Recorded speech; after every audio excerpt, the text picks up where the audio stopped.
नमस्कार साथियों, मैं अजय सिंह एमजी क्लासेस के यूट्यूब प्लेटफॉर्म पर आपका एक बार फिर से स्वागत करता हूं। आइए आज हम देखने वाले हैं इतिहास में पाषाण काल को। पाषाण काल को देखेंगे और पाषाण काल से बनने वाले जितने भी क्वेश्चन रहेंगे, जितने भी पॉइंट रहेंगे, उसके बारे में हम आज चर्चा करेंगे। और पाषाण काल के अंतर्गत आने वाले प्रत्येक उस घटना को कि कैसे पाषाण काल का उत्थान हुआ, कहाँ से कहाँ तक पाषाण काल का समय माना जाता है और पाषाण काल के अंतर्गत आने वाले कितनी घटनाएं रही, इन सब के बारे में आज हम विस्तार से चर्चा करने वाले हैं। चलिए स्टार्ट करते हैं हम आज का सेशन।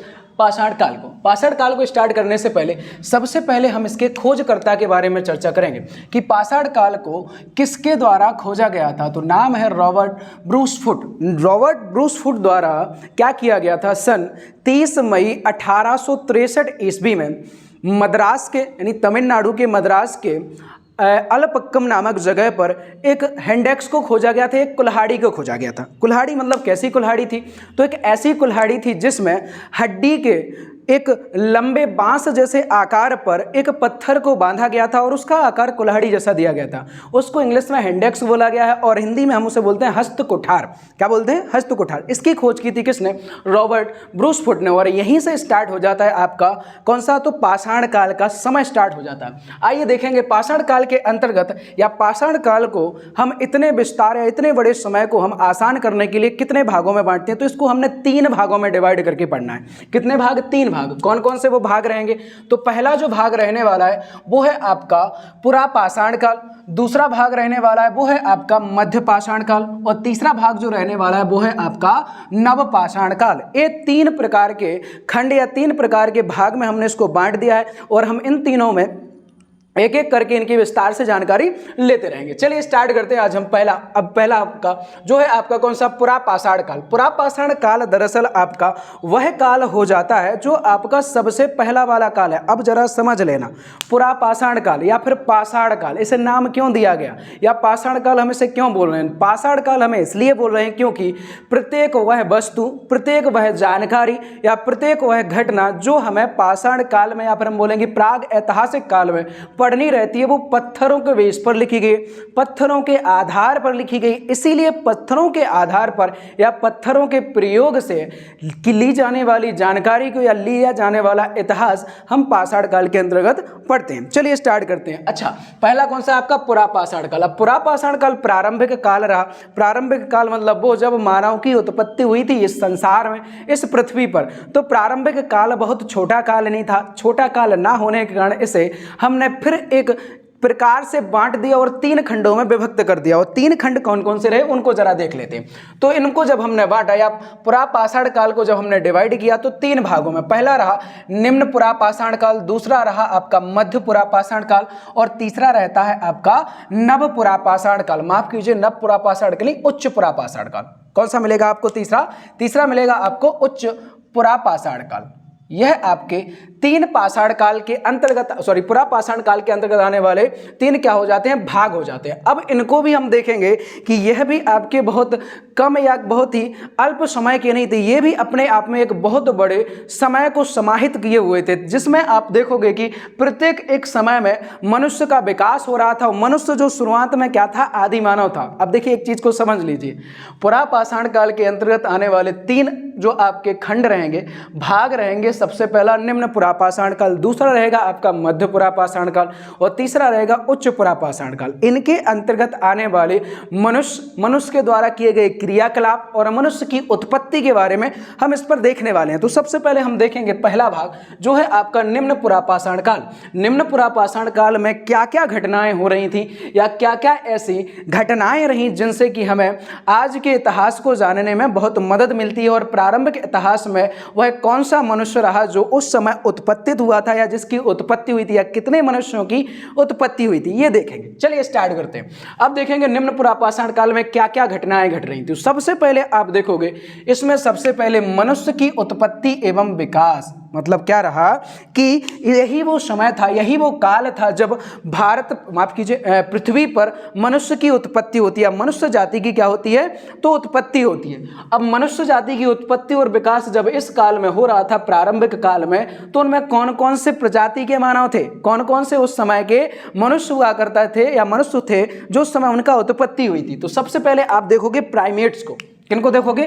प्राइमेट्स। प्राइमेट्स क्या थे जरा इनको समझ लेना। प्राइमेट्स प्राइमेट्स मानव, प्राइमेट्स प्रकार का जो मानव हुआ करता था वह दरअसल नर मानव था।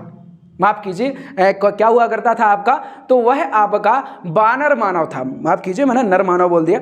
देखिए क्या था कि जो आपका प्राइमेट्स था इन्हें पूर्णतः बानर मानव कहा जाता था, या फिर ऐसा मानव जो 4 पैरों पर चलता था और पूर्णतः कैसा था, खानाबदोश था। खानाबदोश मतलब होता है कि उसे केवल खाने से मतलब है, बाकी उसे कोई काम नहीं होता। उसे जहां खाना मिला वहां वो रुक जाया करता था, वहीं विश्राम करता था और अगले समय ही खाने की खोज में निकल जाता था। तो ऐसा मानव जो केवल खाने की ही खोज में रहता था वो कहलाते थे प्राइमेट्स। प्राइमेट्स के बाद हम देखेंगे कि अगले और कौन मानव निकल के आते हैं, या कौन ऐसे मानव रहा जो आगे निकल के आया, वह रहेगा आपका कौन सा, ऑस्ट्रेलियोथिक। ऑस्ट्रेलियोथिक मानव भी आपका कैसा, प्राइमेट के ही समान था, 4 पैरों पे चलता था। आगे देखेंगे जावा मानव। जावा मानव आपका जावा द्वीप में हमें देखने को मिलता है, वहां पर इसके साक्ष्य मिलेंगे। लिएंडरथल प्रजाति का मानव, लिएंडरथल प्रजाति का मानव भी आपका दरअसल ऑस्ट्रेलिया वाले क्षेत्र में हमें देखने को मिलता है और वहां पर इसके साक्ष्य मिले हैं। अंतिम और लास्ट का जो रहेगा वो रहा आपका होमोसेपियंस।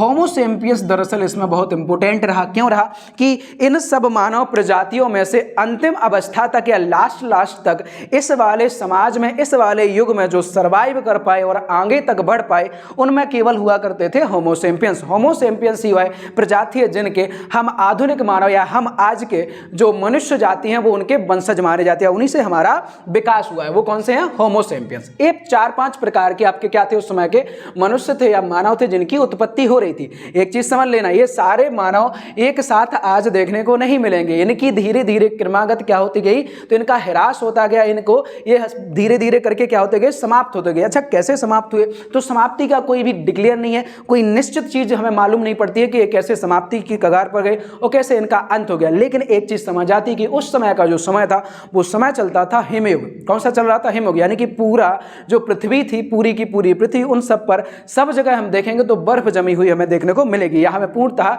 बर्फ का गोला हुआ करता था। चलिए आगे देखेंगे और क्या इसमें देखने को मिलेगा। तो सबसे पहले और देखेंगे कुछ चीजें कि निम्न पुरापाषाण काल में क्वार्टराइज पत्थर का इस्तेमाल होना प्रारंभ हो गया था। क्वार्टराइज प्रकार का जो पत्थर था, इस पत्थर से दरअसल देखेंगे तो कुछ औजार बनाना मानव ने सीख लिया था। औजार बनाकर मानव शिकार किया करता था और अपने रहवास के लिए, अपनी रक्षा के लिए इनका प्रयोग करता था, जिनमें चापर, चापिंग और हैंडेक्स। हैंडेक्स का हम चर्चा करके आए हैं सबसे पहले कि हैंडेक्स ही वह औजार था जिसके आधार पर हमने पाषाण काल की खोज की थी, या रॉबर्ट ब्रूसफुट ने 1863 में इसकी खोज की थी। तो कौन हुआ करता था, हैंडेक्स। अच्छा, इसका हमें खोज कहाँ से मिलता है साक्ष्य, तो हमें मिलते हैं मद्रास और पल्लवरम से। मद्रास के पल्लवरम, तमिलनाडु वाले क्षेत्र में, यहाँ से हमें इसके साक्ष्य मिल जाते हैं। अच्छा, ये पूरा का पूरा जो युग चल रहा था, पूरा का पूरा जो समय चल रहा था, उसको बोला जाता है हिमयुग की शुरुआत, या फिर ये वाला पूरा समय हिमयुग के अंतर्गत आता है। इसको एक नाम और दिया गया, क्या नाम मिलता है भाई, तो दूसरा नाम मिलता है इसको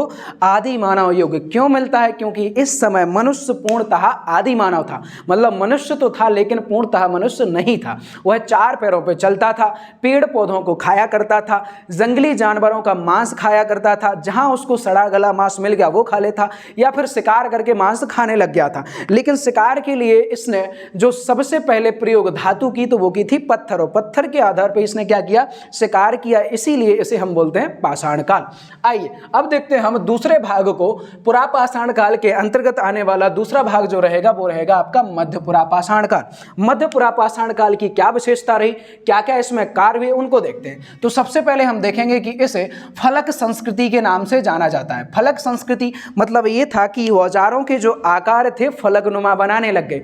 फलक माने कि आपका ऐसा आकार की दोनों तरफ से क्या हो, जिसमें धार हो। तो मनुष्य कहीं ना कहीं यहां से लेकर यहां तक का जो उसका क्या रहा, क्रम रहा, या यहां से लेकर यहां तक का जो उसका समय रहा, उसके बौद्धिक क्षमता और बौद्धिक विकास को प्रदर्शित करता है। कैसे करता है कि जहां यहां पर मनुष्य पहले शुरुआत में बड़े बड़े औजारों का प्रयोग कर रहा था और किस प्रकार से वो रह रहा था, उसमें यहां आते आते थोड़ा बहुत परिवर्तन हो जाता है, जिस कारणवश हम देखेंगे कि इसके बौद्धिक विकास का हमें कहीं ना कहीं प्रमाण देखने को मिल जाता है। अब देखिए इसको क्या बोला गया, फलक संस्कृति कहा जाता है। अच्छा, फलक संस्कृति कहा जाता है तो क्या रहा, तो इसमें औजारों के जो आकार थे, ये बहुत इंपॉर्टेंट है। औजारों का जो आकार हुआ करता था वो छोटा कर दिया गया। अब छोटा क्यों कर दिया गया, ये बड़ी ही रोचक बात है। रोचक बात कैसी है, देखिए क्या होता है कि रोचक बात इसलिए है क्योंकि शुरुआती मानव जो हुआ करता था कम अक्ल का था। कम अक्ल मतलब मंद बुद्धि था।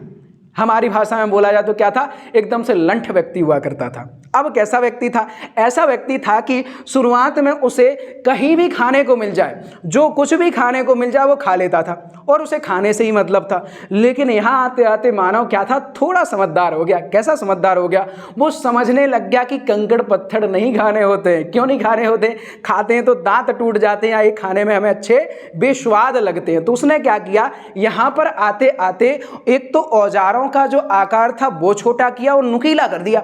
अब नुकीला कर दिया तो समझिए आप, नुकीला किया गया मानव द्वारा जब उसका आकार, तो यहाँ की मानव से यहाँ का मानव का दिमाग थोड़ा डेवलप माना जाता है। साथ ही क्या किया गया, आकार क्या किया गया, औजारों का छोटा किया गया और एक प्रकार यानी क्वार्टराइज पत्थर को क्या किया गया, प्रयोग में लाया गया। क्वार्टराइज सॉरी माफ कीजिए, क्या बोलते हैं इसको, जैस्पर पत्थरों को क्या किया गया, यहाँ पर प्रयोग में लाया गया। जो कि जैस्पर पत्थर बहुत ही नुकीले होते हैं, कठोर होते हैं और इनका प्रयोग औजार बनाकर शिकार के लिए प्रयोग किया जाता है। तो यहाँ से लेकर यहाँ तक का मानव काफी क्या हुआ करता था, तो बुद्धिजीवी हो गया था, थोड़ा बहुत डेवलप इसमें आ गया था। आगे हम बात करेंगे इसके पत्थरों के औजार का किसके बनाए जाते थे। तो औजारों में आप देखोगे जैस्पर के औजार, जैस्पर और चल्ट नामक पत्थर के यहाँ पर औजार बनने लग गए थे। अब देखिए इसी का तीसरा भाग देखेंगे, उच्च पुरापाषाण काल। उच्च पुरापाषाण काल में क्या हो रहा था, उच्च पुरापाषाण काल को हम देखेंगे कि ब्लेड संस्कृति के नाम से जानते हैं। अब जरा समझ लेना, यहाँ से लेकर यहाँ तक का जो मानव रहेगा वो इन दोनों काल से ज़्यादा क्या रहेगा, अक्लमंद होगा और उसमें बुद्धि इन दोनों से ज़्यादा रहेगी और ज़्यादा विकास कर गया होगा। क्यों कर गया होगा, क्योंकि इतना ज़्यादा समय वह सर्वाइव करके आया है, गुजार के आया है, तो उसने कई सारी चीज़ों को सीख लिया था। कौन कौन सी चीजें सीख ली थी, जरा यहां पर देख लेते हैं। तो ब्लेड संस्कृति के नाम से जाना जाता है उच्च पुरापाषाण काल। ब्लेड संस्कृति मतलब ऐसी संस्कृति जिसमें अब औजार को नीचे से नुकीला कर दिया गया था। नुकीला क्यों कर दिया गया था, इसलिए क्योंकि क्या होता था, कभी कभी जो आदि मानव था वो शिकार करने निकल गया, जंगल में शिकार करने निकल गया, तो क्या होता था, उसके जो औजार हुआ करते थे पत्थर के थे, स्वाभाविक है या तो वो दूर से उसे मारने रहते थे या पास जाकर। तो इन दोनों काल में वह पास जाकर शिकार करता था, लेकिन पास जाते जाते कभी कभी शिकार हाथ से निकल जाया करता था। तो क्या हुआ, आदि मानव ने दिमाग लगाया, उस समय के मानव ने क्या लगाया, दिमाग। उसने पत्थरों का आकार नीचे से क्या किया, नुकीला किया और साथ में लकड़ी के सबसे अंतिम वाले या सबसे पहले वाले भाग में उस पत्थर को बांध दिया करता था और उसने भाले के समान, किसके समान, भाले के समान उसका प्रयोग किया और उसी को कहा गया है क्या, ब्लेड। और ब्लेड संस्कृति के ही नाम से हम किसे जानते हैं, उच्च पुरापाषाण काल को जानने लग जाते हैं। चलिए आगे देखेंगे और क्या रहा, औजारों का आकार छोटे और ब्लेड के जैसे नुकीले बनाने लग गए। अब कैसे बनने लगे, नुकीले बनने लगे। और एक चीज और, इस वाले समय में जो आपके 5 प्रकार के अपन मानव देख के आए थे, मानव जातियां देख के आए थे, उनमें से केवल होमोसेपियंस नामक जो प्रजाति थी वो ही यहाँ तक सर्वाइव कर पाई। और ये सारे के सारे मनुष्य जो थे धीरे धीरे करके इनका क्या हो जाता है, ह्रास हो जाता है, पतन हो जाता है।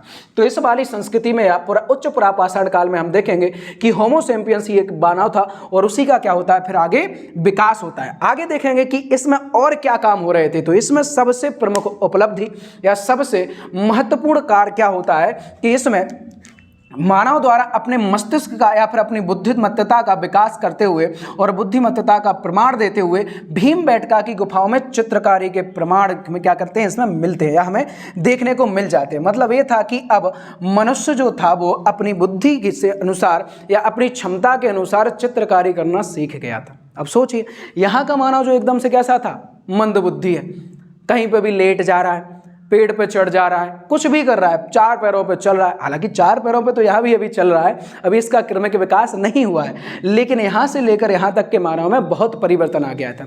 क्या आ गया था कि देख लो, अब वो क्या करने लग गए थे, पेंटिंग बनाने लग गए थे। पेंटिंग कैसी पेंटिंग, मोनालिसा वाली, है ना, ऐसी? अरे नहीं भाई, ऐसी पेंटिंग नहीं बना रहे थे।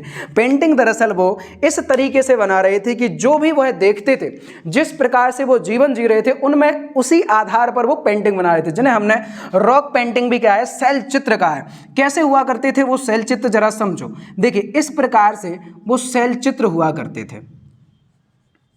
मान लीजिए कि ये कोई मनुष्य है, हाँ, इसी प्रकार से मनुष्य बनाए जाते थे। उसमें इस प्रकार से मनुष्य बना दिया जाता था, जिसके हाथ में एक नुकीला भाला दे दिया जाता था। और मान लो ये कोई हिरन है, इस तरीके से इस तरीके से वहां पर हमें चित्र देखने को मिलते हैं कि एक व्यक्ति हिरण का शिकार करता हुआ दिखाया जाता है। एक व्यक्ति जो रहता है वो हिरण का शिकार कर रहा है या अन्य जानवर का शिकार। तो इस तरीके के चित्र हमें देखने को मिलते हैं कहां पर, भीमबेटका की गुफाओं में। अच्छा, इनकी और क्या प्रबलता रही तो हम देखेंगे कि वर्तमान में ये कहां मिलेंगे, तो हमें मिलेंगे रायसेन जिले के, मध्य प्रदेश के रायसेन जिले में यह स्थित है। और इन्हें 2003 में विश्व धरोहर स्थल में भी शामिल कर दिया गया है। विश्व धरोहर स्थल में इन्हें शामिल कर दिया गया। कब कर दिया गया, बहुत इंपॉर्टेंट है, बिल्कुल इंपॉर्टेंट लगा लें इसको। अगर नोट्स आप बना रहे हैं तो इसको बहुत ही अच्छे तरीके से लिखें कि भाई 2003 में इसे विश्व धरोहर शामिल कर दिया गया था भीमबेटका की गुफाओं में। और क्या इसकी उपलब्धि रही इस काल की, तो इस काल की एक और महत्वपूर्ण उपलब्धि के बारे में हम बात करेंगे तो आग की खोज।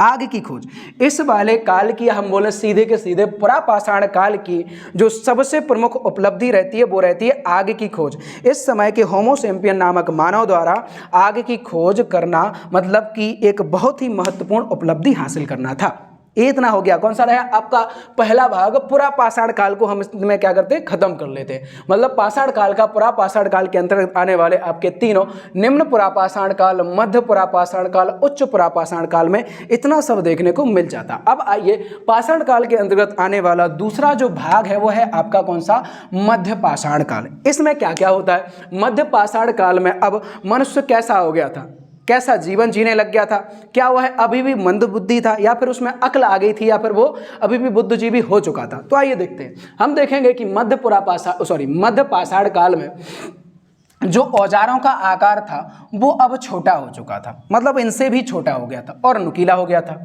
साथ ही हम देखेंगे सबसे इंपॉर्टेंट कि यहाँ पर आप देखोगे तो पशुपालन के हमें साक्ष्य मध्य पुरापाषाण काल के ही अंतर्गत वाले समय में या युग में देखे गए। मतलब कि अगर क्वेश्चन बने बताइए पाषाण काल में पशुपालन के साक्ष्य हमें किस युग से संबंधित हैं, तो आप लगाओगे आंसर कौन सा, वो रहेगा मध्य पाषाण काल। अब मध्य पाषाण काल में पशुपालन प्रारंभ हो गया तो हमें इसके प्रथम साक्ष्य कहां से मिलते हैं, तो बागौर कहां पड़ेगा, राजस्थान में, और आदमगढ़ मध्य प्रदेश में। ये दो भारत में जगह है, बागौर और आदमगढ़। यहां से हमें पशुपालन के क्या मिल जाते हैं, साक्ष्य मिल जाते हैं। एक और महत्वपूर्ण हो जाता है कि बताइए पहला पालतू जानवर क्या बनाया गया, तो पहला पालतू जानवर जो बनाया गया था वो बनाया गया था कौन सा, कुत्ता बनाया गया था। कुत्ता को क्या किया गया था, पालतू जानवर पहला बनाया गया था, किसके द्वारा, आदि मानव द्वारा। ठीक है, ये रहा आपका मध्य पाषाण काल। और आगे देखेंगे और क्या इसमें उपलब्धि रही, तो सबसे पहले देखेंगे कि मानव कंकाल के प्रथम साक्ष्य हमें प्रतापगढ़ से यानी उत्तर प्रदेश से मिलते हैं। एक चीज और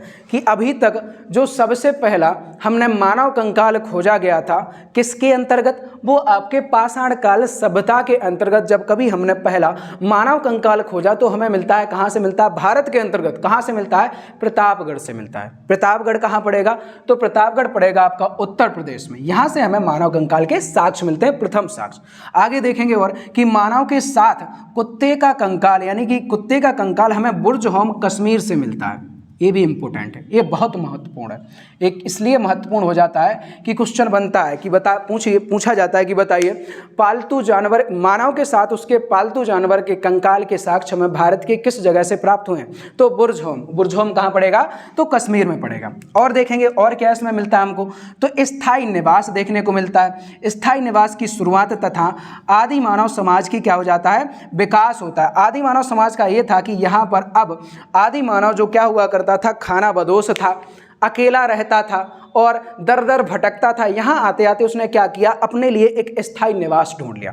अब यहाँ पर झोपड़ियों का निर्माण होना चालू हो गया था और मनुष्य अब दो व्यक्तियों के साथ, मतलब कि मनुष्य अब सामाजिक जीवन को जीने लग गया था। मतलब पहले केवल क्या होता था, पुरुष हुआ करता था, पुरुष माने कि पुरुष और स्त्रियां अलग अलग भटका करती थी। लेकिन यहाँ तक आते आते मध्य पाषाण काल तक आते आते इन्होंने सामाजिक जीवन को जीना प्रारंभ कर दिया था। पहले क्या था, जानवरों के समान था। जैसे ही रहवास का समय आता था तो स्त्री पुरुष एक हो जाया करते थे और फिर बाद में अलग हो जाया करते थे। लेकिन इस समय की यदि हम बात करें तो दोनों ने, स्त्री पुरुष ने एक साथ रहना प्रारंभ किया और समाज को आगे बढ़ाना प्रारंभ किया। और यहीं से कहा जाता है, यहीं से माना जाता है कि ग्रामीण आदिवासी या आदि मानव समाज का ऐसे विकास होना प्रारंभ हो गया था, यहां से प्रारंभ हो चुका था। ठीक है, ये रहा इतना। अब देखिए इसके आगे की कुछ और जो घटनाएं रही वो हमने अगले वाले भाग में पढ़नी रहेंगी। कौन सा भाग रहेगा, नवपाषाण काल। नवपाषाण काल आपका पुरापाषाण काल, मध्य पाषाण के बाद आने वाला तीसरा एक काल होता है जो कि आपका सबसे आधुनिक और सबसे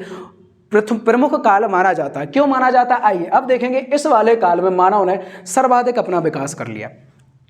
एक घटना के अनुसार ऐसा कहा गया है कि आदि मानव जो शुरुआत में 4 पैरों पर चलता था, वो नवपाषाण काल में आते आते 2 पैरों पर रहना प्रारंभ कर दिया और उसने घरों के साथ साथ व्यापार तक सीख लिया था। कहाँ से बात मिलती है हमको, नवपाषाण। आइए देखते हैं कितना आपको इसमें कितनी जानकारी दी गई है। आइए देख लेते हैं।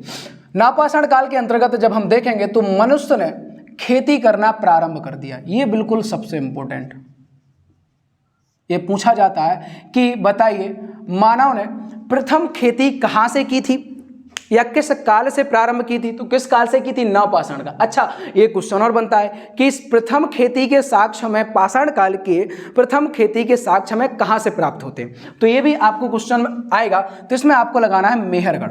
हमें मेहरगढ़ से कहाँ से मिलते हैं, मेहरगढ़ से। मेहरगढ़ नामक जगह से हमें प्रथम खेती के साक्ष्य मिलते हैं। मेहरगढ़ में किस चीज़ के मिलते हैं, तो जौ और गेहूं के साक्ष्य मिलते हैं। जौ के और गेहूं के हमें जो प्रथम साक्ष्य मिलते हैं वो कहाँ से मिलते हैं, मेहरगढ़। मेहरगढ़ आज कहाँ पड़ेगा, तो आज वर्तमान में पड़ेगा मेहरगढ़ पाकिस्तान में। पाकिस्तान के 2 पर्वत सुलेमान और कीर्थर नामक 2 प्रमुख पर्वत हुआ करते थे। इनके बीच में जगह पड़ती है मेहरगढ़ और मेहरगढ़ से ही प्रथम खेती के साक्ष्य प्राप्त होते हैं। पाषाण कालीन खेती के प्रथम साक्ष्य हमें मेहरगढ़ से प्राप्त हो जाते हैं। और खेती में कौन कौन से, तो गेहूं और जौ। अब हम बात करें चावल कहाँ से प्राप्त होते हैं। चावल के भी हमें क्योंकि साक्ष्य मिले, तो चावल के प्रथम साक्ष्य हमें मिलते हैं गोलडीवा से। कहाँ से मिलते हैं, गोलडीवा से मिलते हैं, जो कि इलाहाबाद उत्तर प्रदेश में पड़ता है। कहाँ पड़ेगा, इलाहाबाद उत्तर प्रदेश में देखने को मिल जाएगा। आइए और आगे देखेंगे। इसी काल की या इसी समय की या इसी युग की सबसे महत्वपूर्ण खोज, तांबे की खोज। क्वेश्चन बनता है कि बताइए तांबा किस युग में खोजा गया था या किस पाषाण काल के किस युग के अंतर्गत आता है या किस मनुष्य द्वारा खोजा गया था। तो हम देखेंगे नवपाषाण काल के अंतर्गत आने वाला होमो सेपियंस नामक मनुष्य द्वारा तांबे की खोज की गई थी, या सीधा सीधा नवपाषाण काल में तांबे की खोज कर ली गई थी। अब तांबे की खोज जब कर ली गई, वो खेती देखिए, खेती करना प्रारंभ कर दिया, तांबे की खोज हो गई है। तो पहले जो इनके लकड़ी के औजार हुआ करते थे, पहले जो पत्थर के औजार थे खेती के लिए, अब वो औजार बहुत कठोर होने वाले हैं। क्यों होने वाले हैं, क्योंकि तांबे का प्रयोग करके इन लोगों द्वारा फिर हल का निर्माण किया गया, अन्य औजारों का निर्माण किया गया, जिससे कि खेती में और भी ज़्यादा वृद्धि होगी और कृषि अधिशेष हो जाता है। एक और चीज़ थी जिसका यहाँ पर आविष्कार होता है या खोज होती है, जिसका नाम है पहिया। इससे भी क्वेश्चन बनता है कि बताइए पहिया की खोज कब की गई थी या कहाँ हुई थी। तो नवपाषाण काल में पहिया की खोज भी एक महत्वपूर्ण उपलब्धि थी आदि मानव द्वारा। अब देखेंगे पहिया की खोज, तांबे की खोज, इन दोनों की खोज ने क्या किया कि कृषि में अधिशेष ला दिया। कृषि अधिशेष क्या है? कृषि अधिशेष मतलब होता है कि ऐसी चीज, यानी कि ऐसा उत्पादन जो जरूरत से ज्यादा होने लग गई, तो वो क्या है? अधिशेष है। और यही हुआ यहाँ पर कि क्या होता है, पहिया की खोज और तांबे की खोज ने कृषि में क्रांति ला दी और कृषि अधिशेष हो गया। कृषि जरूरत से ज्यादा उत्पादित होने लग गई और यही कारण रहा कि जरूरत से ज्यादा उत्पादित कृषि को खरीदने और बेचने के लिए जगह जगह पर मंडियां स्थापित हो गई। व्यापारी अलग अलग जगह से आने लग गए, जैसे कि इसकी जो समकालीन कुछ सभ्यताएं रही, जगह वो स्थान रहे, क्या नाम उसका, जैसे चाइना और इंडोनेशिया और अगर अफ्रीका, ये जगह जगह से जो मानव रहा वो धीरे धीरे कांटेक्ट में आने लग गया और धीरे धीरे कुछ नई नई सभ्यताओं का विकास होना चालू कर दिया। और यही हुआ कि पहिए और तांबे की खोज ने कृषि में अधिशेष लाया। कृषि को बेचने और खरीदने के लिए मंडियां विकसित की गईं और साथ ही हम देखेंगे कि इन्हीं मंडियों ने ग्रामीण समाज को, देखो अभी तक ग्रामीण समाज में तब्दील हो गए थे लोग, ग्रामीण समाज तो बन ही गया था क्योंकि जो आदि मानव था वो सामाजिक जीवन जीने लग गया था, खेती कर रहा था, एक साथ रह रहे, तो धीरे धीरे क्या हो रहा था, इनमें सामाजिक एक तंत्र बनता जा रहा था। तो लेकिन वो कैसा था, ग्रामीण समाज। लेकिन जैसे कृषि हुआ, कृषि अधिशेष हुआ, बेचना चालू हुआ। अब बेचना चालू किया तो दूर दूर से क्या आए, व्यापारी आए। व्यापारी आए तो उनके लिए क्या बनाएंगे, मंडियां लगाएंगे। मंडियां लगाएंगी तो गांव में जब मंडी लगेंगी तो क्या होगा, गांव का विकास होगा। गांव का विकास हुआ तो वही जो ग्रामीण विकास था वो धीरे धीरे नगरीय समाज में तब्दील हो गया, बदलता गया। और वही नगरीय समाज, या हम बोलेंगे वही नगरीय जनता धीरे धीरे आगे चल के आप देखोगे कि एक सभ्यता में तब्दील हो गई या सभ्यता में बदल गई। और आगे चल के देखोगे कि आप एक नई सभ्यता का विकास होता है जिसका नाम होता है सिंधु घाटी सभ्यता। तो इतना सारा क्रम, इतना सारा जो पूरा काल चक्र रहता है वो आपका एक सिंधु घाटी सभ्यता पर जाकर समाप्त होता है, जो कि आपकी एक आदि मानव से प्रारंभ होकर एक शहरी सभ्यता तक क्या हो जाता है, समाप्त हो जाता है। यहाँ हम देखते हैं कि आगे चल के जो मानव था उसने कितना विकास किया सिंधु घाटी सभ्यता में। वो सिंधु घाटी सभ्यता का जब हम जिक्र पढ़ेंगे तो उसमें आप देखोगे कि वह एक शहरी सभ्यता थी, वह एक नगरीय सभ्यता थी, और वहाँ के लोग पूरे के पूरे कैसे थे, तो बहुत ही आधुनिक माने जाते हैं। और उनका विकास कैसे होता है, ऐसे होता है कि तांबे की खोज होती है, कृषि अधिशेष होता है, ग्रामीण समाज विकास करता है, नगरीय समाज में बदलता है। साथ ही हम देखेंगे मंडियों के कारण वहाँ पर व्यापारी आने लग गए, और वहीं जो ग्रामीण समाज था, जो झोपड़ियाँ थी, वहीं पर महल और माफ़ कीजिए, वहीं पर बड़े और पक्के मकान बनना चालू हो गए। और यही देखेंगे कि व्यापारियों ने नगरों का विकास किया और आगे नगर सभ्यता में बदले, और सभ्यता जो प्रमुख सभ्यता रही वो सिंधु घाटी सभ्यता कहलाई। आगे चल के ये रहा पूरा का पूरा आपका सिंधु घाटी सभ्यता का, माफ कीजिए, ये रहा पूरा का पूरा आपके पाषाण काल का विस्तृत वर्णन। ये आपके प्रत्येक एग्जाम के क्वेश्चन में यहाँ से बनने वाले जो आपके पॉइंट रहेंगे सारे हम इसमें देख चुके हैं, ठीक है। अब देखिए जो आगे आने वाली जो वीडियो रहेगी, जो अगली जो वीडियो रहेगी वो रहेगी आपकी सिंधु घाटी सभ्यता की, उस पर हम चर्चा करेंगे। और आज के लिए इतना ही, मिलते हैं अगली वीडियो। सेशन कैसा लगा, वीडियो कैसी लगी, और कमेंट करके हमें ज़रूर बताएं, लाइक करें, और चैनल पर नए हो तो चैनल को सब्सक्राइब करें। और साथ में अगर आपको इसका PDF चाहिए रहेगा तो वो आपको हमारे टेलीग्राम ग्रुप पर आपको देखने को मिल जाएगी, वहाँ से आप प्राप्त कर सकते हो। टेलीग्राम की जो लिंक रहेगी वो हम इस वीडियो की डिस्क्रिप्शन में क्या कर देंगे, पिन कर देंगे, ठीक है। आज के लिए इतना ही, मिलते हैं अगली वीडियो में। धन्यवाद।